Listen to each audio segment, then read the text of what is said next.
Jadi teman-teman, kemarin itu di kontenku tentang Iran itu beberapa kali kan aku bandingkan Iran dengan negara Konoha ya.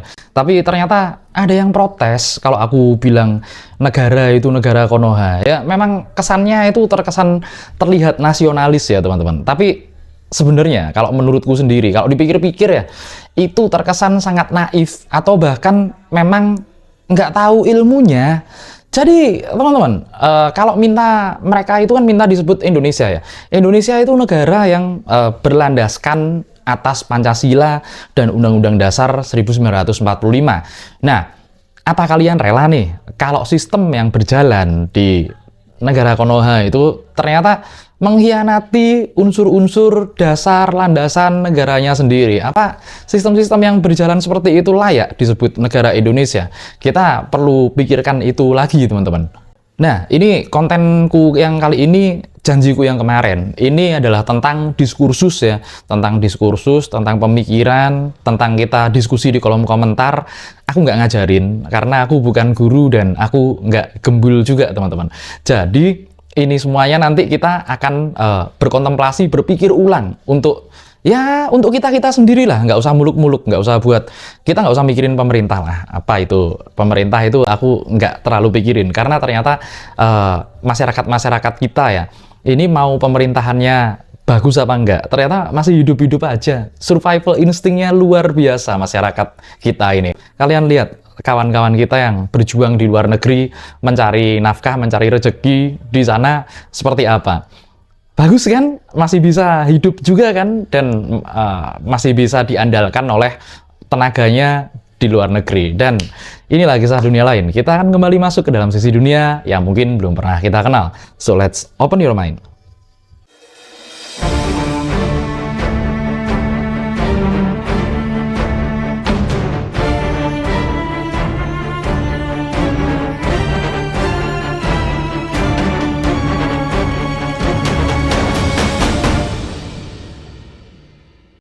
Nah, teman-teman, ini kan habis Lebaran ya.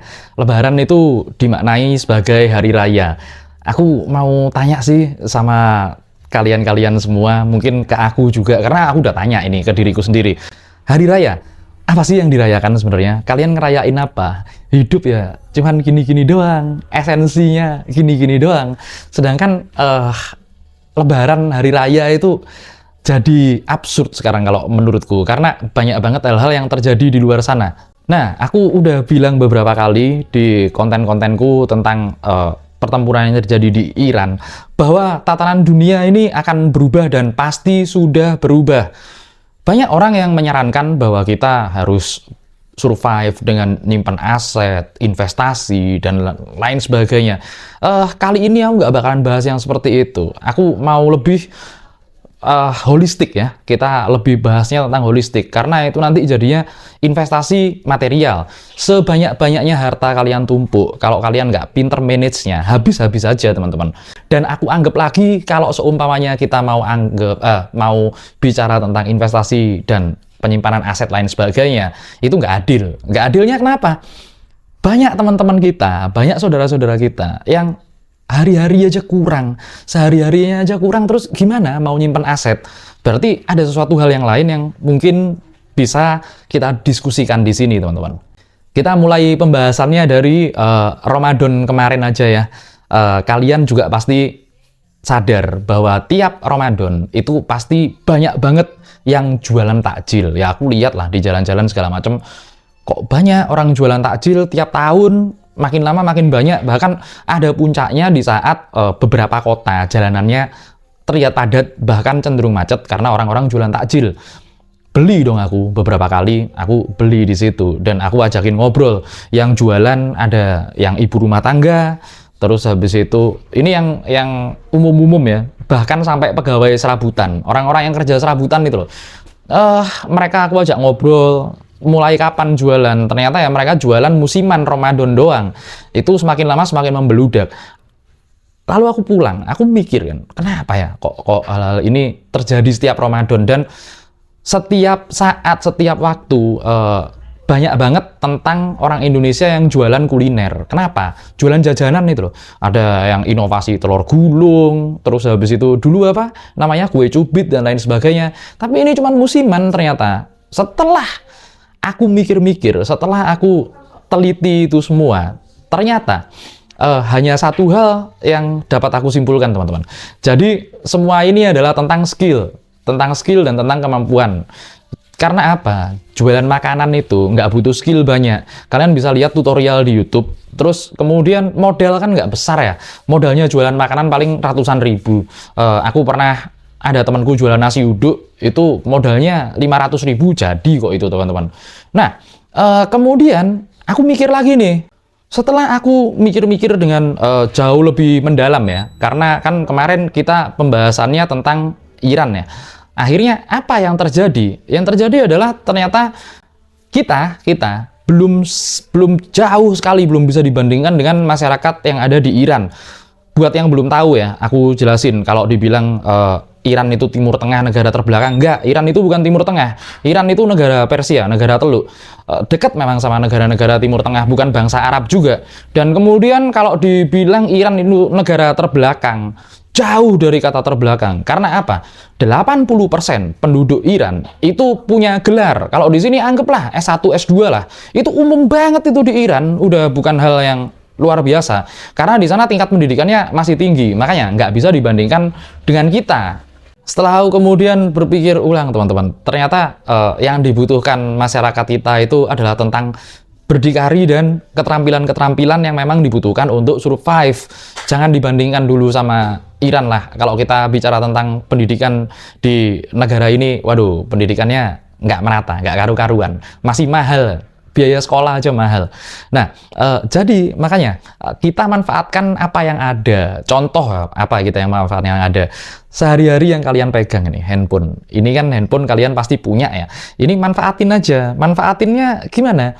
Ya, handphone sama kuota ini dirubah jadi alat untuk cari ilmu yang bermanfaat. Baca atau dengerin diskursus, kemudian dengerin kisah-kisah sejarah, dan dengerin hal-hal tentang sains itu akan meningkatkan kapasitas otak kalian. Neuron-neuron kalian akan dipaksa untuk nyetrum satu sama lain. Nanti otak kalian cara berpikirnya beda, lebih cepat dan lebih terlatih. Itu mengaktifkan sel-sel otak yang setiap hari dirusak karena kita dijejeli dengan banyak kekecewaan, teman-teman. Kekecewaan tentang ini, kekecewaan tentang itu, dan bahkan daripada dipakai ngeluh ya, hidup kok gini-gini amat, kalian alihkan aja dengan belajar hal-hal seperti itu.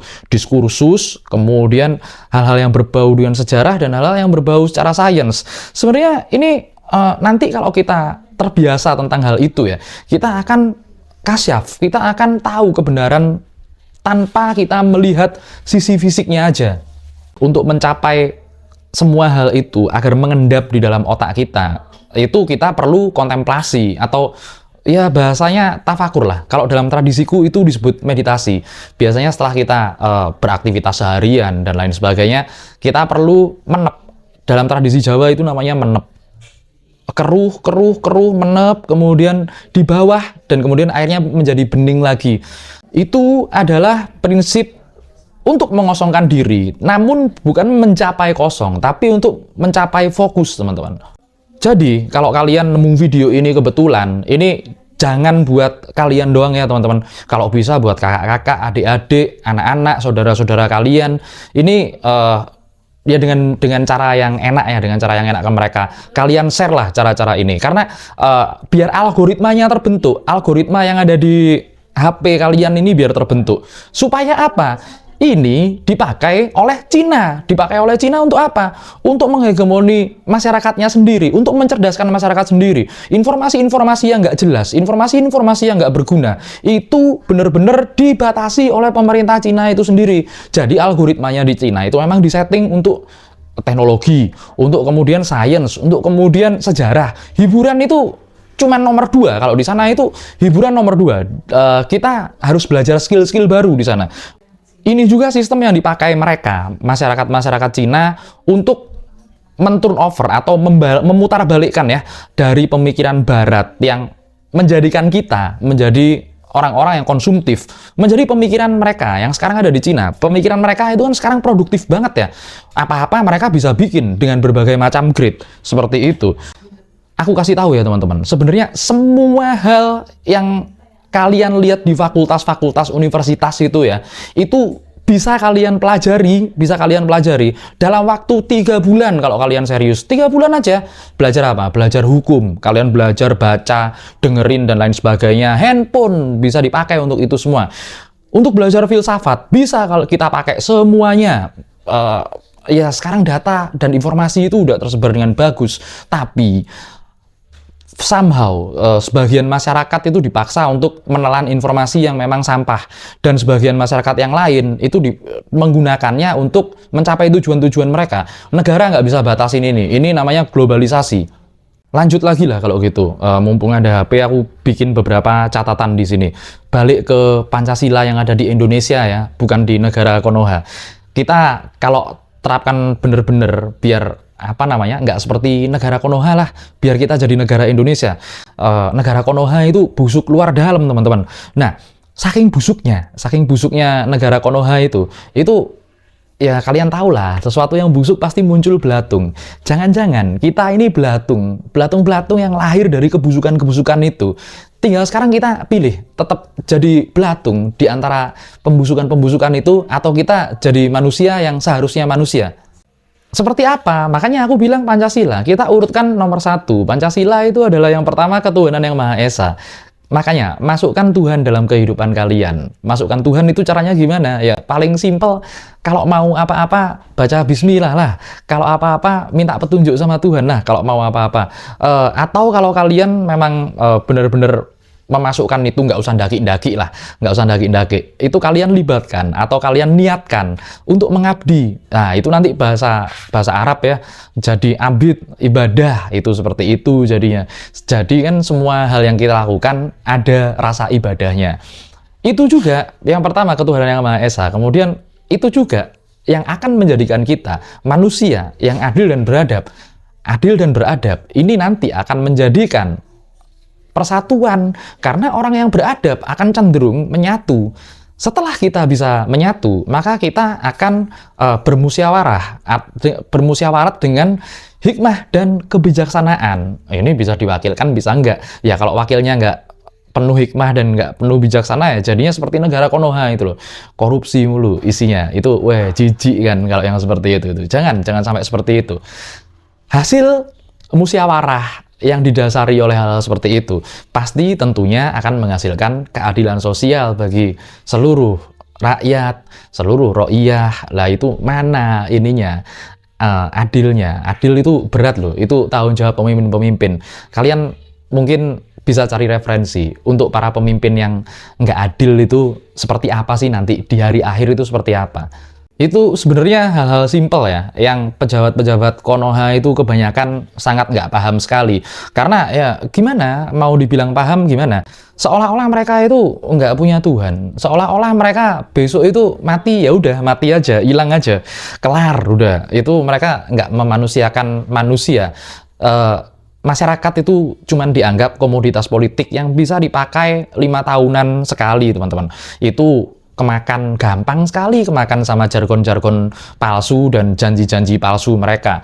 Jargon-jargon gemoy joget-joget itu loh bisa, waduh, itu keren banget sih teman-teman. Nah, kita kan orang Indonesia nih, jangan ikutan pejabat-pejabat busuk Konoha itu, jangan. Orang Indonesia nggak kayak gitu, orang Indonesia, orang Konoha yang kayak gitu. Nah, satu lagi ya sebenarnya teman-teman.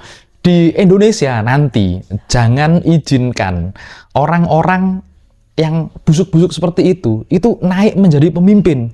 Jangan izinkan orang-orang itu naik tahta dengan cara-cara curang, cara-cara yang busuk lah. Karena sekali mereka naik dengan cara-cara yang seperti itu, gimana mau punya cita-cita masyarakat yang baldatun thayyibatun warabun ghafur, kalau naiknya aja dengan cara-cara busuk udah pasti hancur lebur, malah nggak karu-karuan jadinya. Apa yang aku sampaikan dari awal itu tadi, itu sebenarnya adalah hal-hal yang sistematis untuk kita sendiri ya, untuk kita sendiri berguna. Ini investasi secara rohaniah buat kita semuanya. Supaya apa teman-teman? Supaya kita nantinya nggak gampang tertipu dengan yang namanya talbis. Talbis itu seperti ini loh, dandan bagus, tapi nyatanya nggak karu-karuan. Katanya ndeso, ternyata betoro kolo. Itu kan, waduh, gawat sekali. Ada yang dandan ustadz, tapi padahal, waduh, nggak karu-karuan. Banyak kan yang seperti itu memang. Ada yang sok agus ini yang lagi seru ini sok agus, padahal korupsi haji. Wah, itu, waduh, ngeri kali teman-teman. Cuman ada di negara Konoha, nggak ada di negara Indonesia teman-teman. Nah, cara yang aku sampaikan dari tadi itu, selain itu memang sistematis, itu akan efektif jika kita terus-menerus, secara konsisten, secara terus-menerus ada hitungannya teman-teman.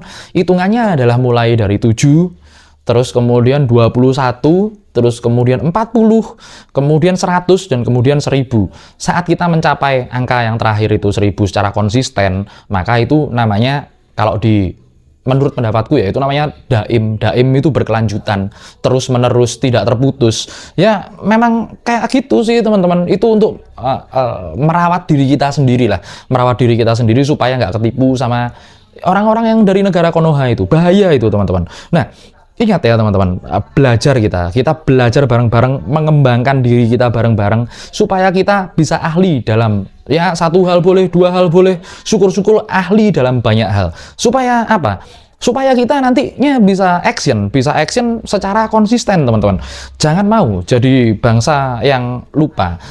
Kita ini memang sebenarnya bangsa yang dikerdilkan. Kita ini bangsa yang memang dibikin lupa teman-teman. Kok bisa seperti itu? Aku kasih analogi kalian aja.